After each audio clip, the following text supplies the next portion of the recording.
Students, I welcome you all. Today we are going to discuss the causes of increasing unemployment in India. ऐसे कौन से वजूहात हैं जिनकी बिना पर यहाँ बेरोजगारी की जो तादाद है वो बढ़ती है। तो इस ज़मीन में हम सबसे पहले जो बात करते हैं, जो इसके पीछे वजूहात कार फरमा हैं, नंबर 1 है slow economic growth. Slow economic growth, slow economic growth, Indian economy is under developed and the economic growth is very slow. This slow growth rate fails to provide enough employment opportunities to the rising population. यानी economic growth का लो होना ये इस बात की बेवजह है कि यहाँ पे और यहाँ से आबादी का बढ़ जाना, इकोनॉमिक ग्रोथ का लो होना, तो ये खास बेवजह बनता है यहाँ के अनएम्प्लॉयमेंट रेट बढ़ने की। तो नंबर 2 है rapid growth of population. Rapid growth of population. When we talk about the rapid growth of population,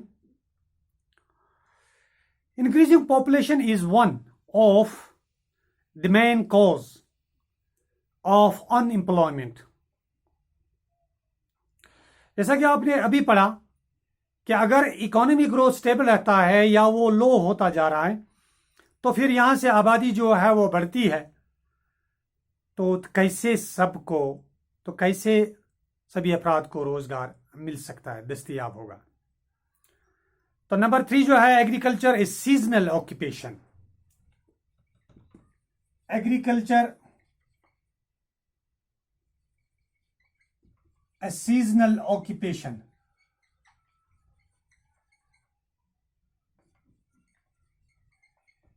यहां से चूंकि हम जानते हैं कि हमारा जो 73% जो हमारी पॉपुलेशन है वो डिपेंड है एग्रीकल्चर पर, और यहाँ पे हम ये बात करते हैं कि जो seasonal agriculture is so under developed in India that it largely offers seasonal unemployment. और चूंकि वो भी अंडर डेवलप्ड है हमारी एग्रीकल्चर भी, क्योंकि पानी ज़मीन को सैराब करने के लिए वो रिसोर्सेज नहीं हैं, वो ज़राए नहीं हैं, उसकी प्रोडक्शन बढ़ाने के लिए उतने अभी वो संपाद नहीं है, तो इसलिए जो है it does not provide work to the farmers all the year.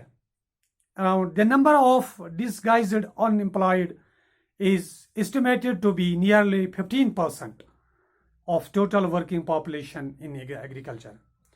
तो इसलिए जो है ये भी जो एम्प्लॉयमेंट प्रोवाइड करती है सीजनल, यानी 6 महीने का एम्प्लॉयमेंट या 3 महीने का, 4 महीने का, पूरे साल का नहीं। तो इसलिए ये इसके साथ साथ में हम नंबर 4 का पॉइंट नंबर 4 की बात करते हैं, lack of irrigation facilities.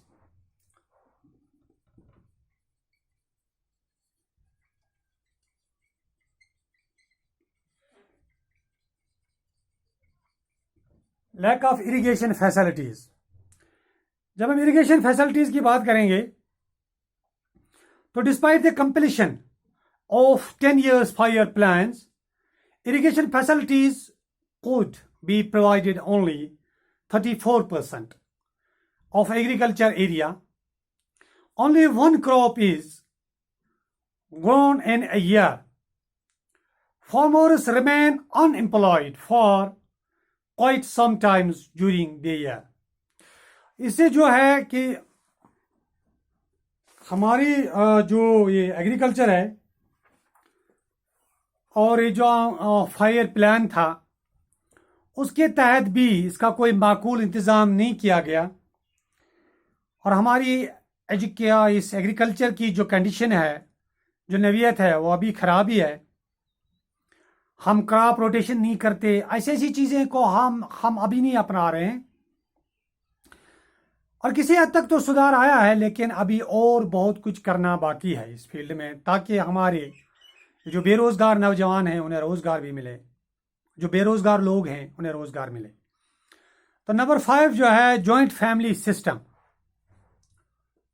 Joint family system, ये जॉइंट फैमिली सिस्टम जो है, many persons in joint family do not any work and depends on the joint income of the family. Hence a high degree of disguised unemployment exists there. Joint family में जहाँ पे अफराद खाना 30 पर 40 पर 20 पर मुश्तमिल होते हैं और वहाँ कमाने वाला एक होता है या 2 बंदे होते हैं, बाकी जो हैं वो बेकार बैठे हैं, तो इस जैसी को तो बहरहाल डिसगाइज्ड अनएम्प्लॉयमेंट है। तो नंबर 6 पॉइंट, जो छठा पॉइंट है, decline of cottage and small industries.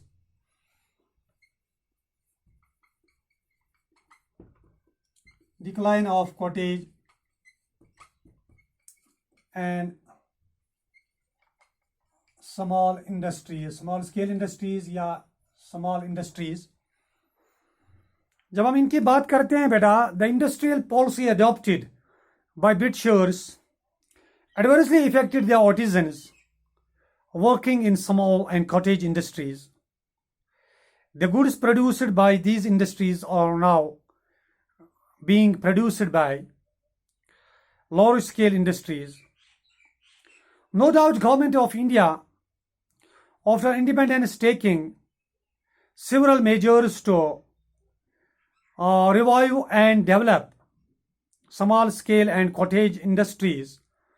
However, these continue to be in their infant stage. Lastly, the 7th point and the last is mobility of laborers. Mobility of laborers. Mobility of labor in India is very low. People generally do not move out to far off areas even when jobs are available there, because of diversity of language, religious and customs also contributes to low mobility. अगर दूसरी states में या दूसरी countries में job available भी है हमारे इन जवानों के लिए, लेकिन इसमें अड़चन क्या बनती है कि इनकी जो ज़बान है वो प्रॉब्लम बनती है, डाइवर्सिटी ऑफ द लैंग्वेज और रिलीजन और कस्टम्स, ये चीज़ें जो हैं ये रुकावट बनते हैं मोबिलिटी ऑफ लेबर में। उम्मीद करता हूँ आप इस सवाल को अच्छे से समझ गए होंगे कि what is the cause of increasing unemployment in India. Very important question. I hope that you have to understand, और घर बैठे अच्छे से अपनी पढ़ाई कीजिए। बाहर आज इस कोविड-19 के खतरे में निकलने की कोई ज़रूरत नहीं है। अल्लाह आपका निगहबान।